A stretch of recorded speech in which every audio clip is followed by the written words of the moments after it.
live long and collect a bunch of action figures.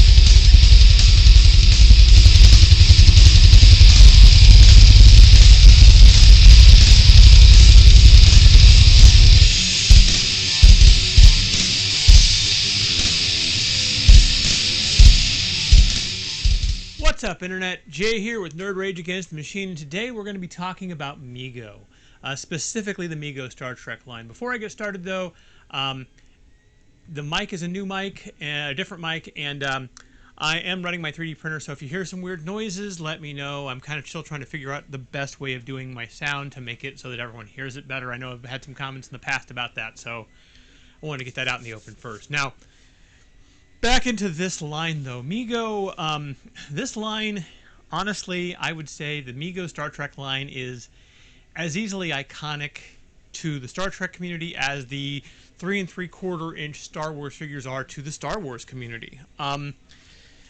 And unlike Star Wars, Star Trek didn't always have it quite so good or quite so easy. You know, being a show from the 60s, merchandising at the time was really pretty much take an existing product, slap a sticker on it. Anyone who's seen the infamous Star Trek Spock Explorer helmet knows exactly what I'm talking about, and it's not the only example of that. It was just an easy way of doing things. In fact, it's kind of interesting that this line, I think, one of its biggest success points was it was really the start of trying to be accurate with the line. And you see this throughout the 70s. They're not there yet. A perfect example is, you know, we have the $6 Million Man who wears a sticker on his jumpsuit that reminds you he's the $6 Million Man. I remember seeing a Charlie's Angels van from the 1978 Hasbro line, which literally has the logo for Charlie's Angels plastered on the side of it. You know, in case you didn't know that this was Charlie's Angels van. And that was very common in the 70s, and again, Star Trek, and later most likely Star Wars, really played to trying to make things more realistic. You know, the Millennium Falcon doesn't have a Star Wars logo splattered on the side of it. The Enterprise that they did does say Enterprise, but it says it where it would actually say it from the show. NCC 1701, USS Enterprise, not, you know, Star Trek written on the side of the ship or something. And so this line really came out after Mego had some success in the 8-inch action figure line. Mego started this line with a toy line called Action Jackson, which was an 8-inch, pretty much a G.I. Joe ripoff. It was an attempt to get some of that filthy G.I. Joe lucre. The big benefit being that Action Jackson was only 8 inches tall as opposed to 12 inches tall, meaning that he was way cheaper to produce. He wasn't quite as articulate. And just like G.I. Joe, he used the, you can kind of see here, he used an elastic band system to hold them together. So they weren't the sturdiest toys, but then again, they weren't thinking about, you know, people in their 40s and 50s collecting these things years down the road. Whoops.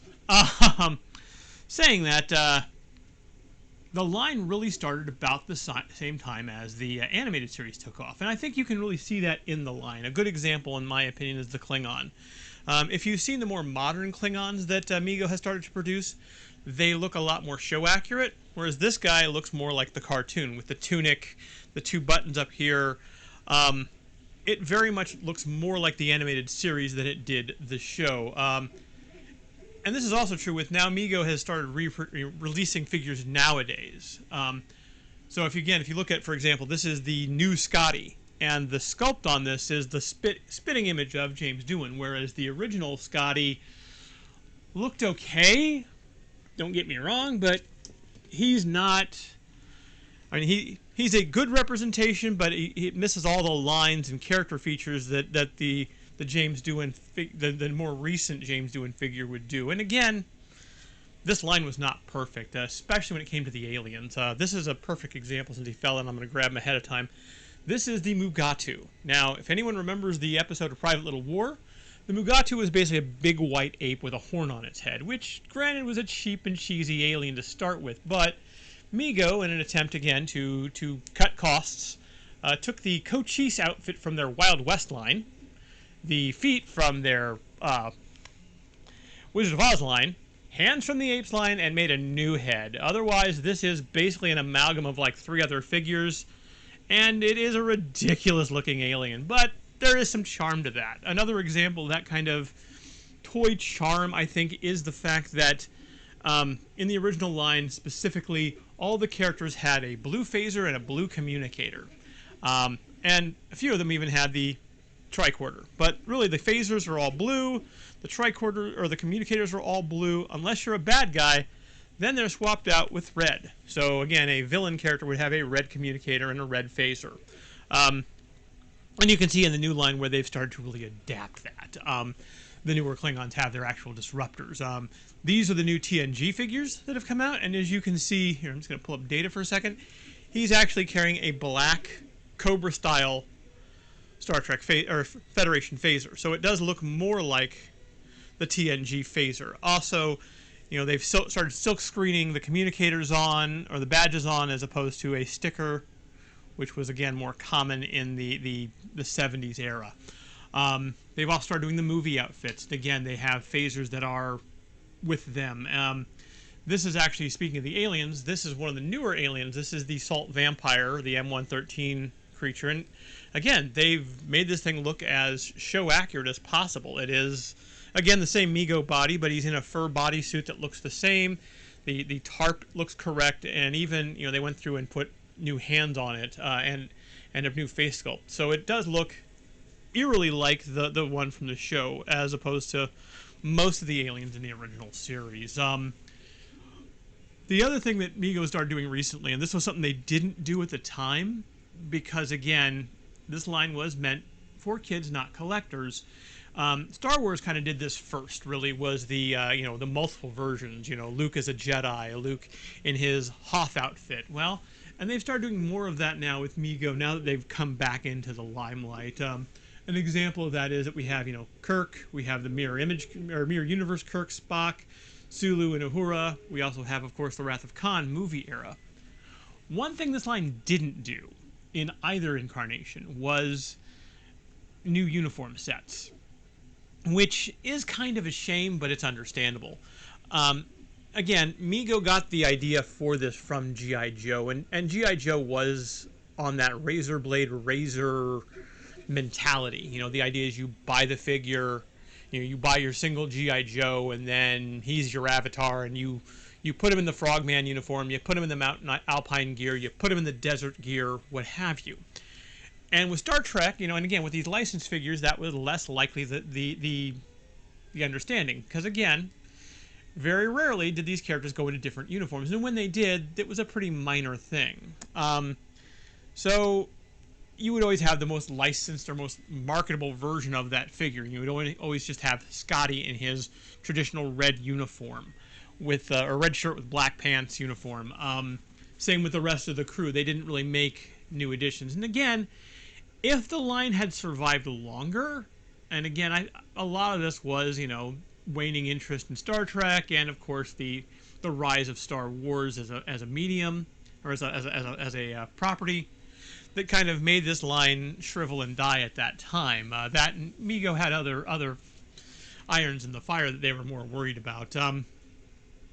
But if this line had succeeded, you know, maybe we would have seen more of that.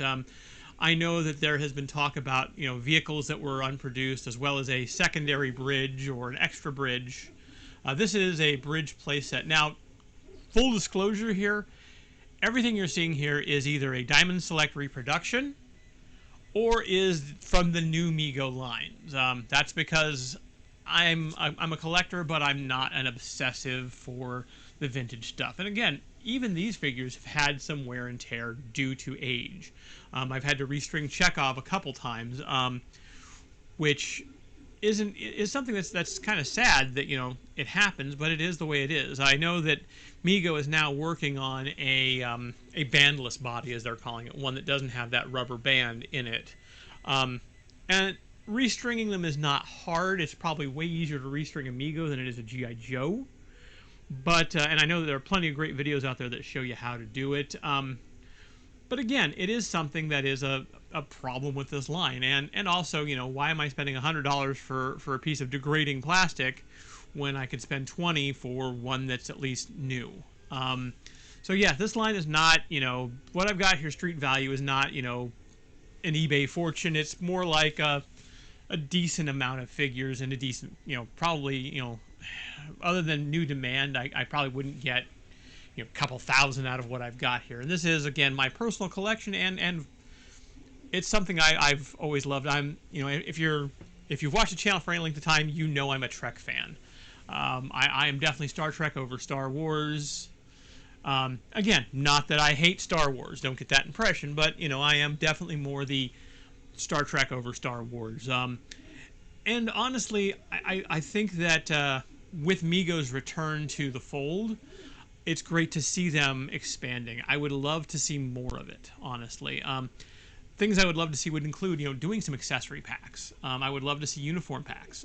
Even with the Wrath of Khan figures, it would have been cool just to see them come out with new uniforms. You know, just a box of uniforms for the characters. TNG, of course, I want to see this line expanded. The Topps line did do some DS9 figures. I'm kind of hoping they're going to figure out a way to release something for the DS9 set without breaking that these are exclusive buy them one time things. And there are some ways, I think, to do it. For one thing, they did Quark, and it would be super easy to simply change Quark's uniform slightly so that, you know, the people who basically got reamed on the Topps exclusive at least still have that this is a unique version that was never re-released, whereas the rest of us can at least get a Quark. Star Trek has, you know, a ton of medium for it, so this line has nowhere to go but up. And ultimately, I think now that we're seeing, again, a resurgence with Mego, hopefully we'll see more figures. I would love to see a lower deck set. The biggest problem there, I think, would be the fact that, you know, do you do the heads in the animated style, or do you try to make a realistic version that would more in line with this line, which would be an interesting challenge. But even there, you know, this line, you know, I know I keep gushing about it, but it was also something that I remember fondly as a child. I loved the Star Trek line as a kid. Maybe not as much as Star Wars, because I really got into Star Wars, and I got into this line. I was just getting old enough when this was starting to kind of fade. But I do remember, like, you know, taking my Scotty with me to kindergarten, and things like that. And of course, you know, I also loved the Mego superheroes, Superman, Batman, Spider-Man. All of those were just great figures as well. And the fact that they were in this scale was amazing. In fact, that's the other thing I think that really kind of hurt them, was they tried chasing the Star Wars Dragon with the movie. They made them 3 inches tall, which was cheaper. But that also meant that they were no longer keeping in scale or keeping in line with the original line. So collectors who were, you know, look, I just want to have a set of figures, you know, they had that disparity of scale, which you see in a lot of lines, you know, fans getting upset. Playmates also did, later in the 90s when TNG was hot, a line of 5.5-inch figures, which I do have as well, and I will probably bring them out at some time to kind of compare and contrast, focusing mostly on Next Generation, which was also an amazing line, but there's just something about the old style, much like, you know, why people are buying retro Star Wars figures, because, well, they are what they remember. You know, you can get an ultra detailed Vader, or you can get one that still has that vinyl cape, and there's something cool about that vinyl cape one. Saying that, the one thing I will say is that the newer figures, besides of course trying for more accuracy, do have better sculpted faces and features. They do look more like the crew. I would also love to see them do, you know, a TNG Enterprise. In fact, I 3D printed a chair for my Captain Picard, because let's be fair, he needs a chair, and while the original Mego playset chair, you know, was a decent looking version of the Captain's chair, it's far from realistic, as is the rest of this set. This set, while very cool and definitely shows you again that idea of how toys were in the day, it is not very representative of the actual bridge of the Enterprise NCC 1701. For one thing, the bridge has the transporter right here, which this transporter was also kind of a fun little feature. Basically, what it is, there's a it's a non-battery transporter. You would simply take a figure and you put him in. There's a sticker at the bottom of the base for the color, and that's what color is going to show at the front of the toy. So if I put, say, Scotty in here, then you spin the dial, and there he is. He shows up on the other side. Spin it again, yep, hit the other button, and he's back. And it only cost us the lives of a few aliens and Spock and Kirk in their movie forms to show you that. But anyway, this is a line that I've enjoyed collecting and would love to see more stuff coming out. I know they've done some stuff for Discovery. I would love to see more of the Star Trek line as a whole, especially now that they have the license, and we are seeing a lot more of the fruits of that. But again, they need to make it available to the general masses, Walmart, Target.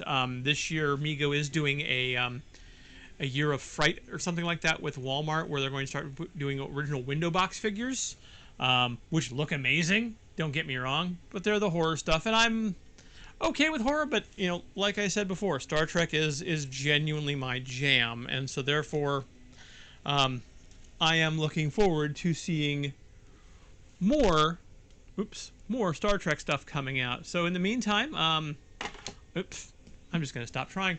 In the meantime, I hope that this is at least giving you some information on the line, let you see the line, up close and personal, and maybe inspired you to collect if you're a Star Trek fan.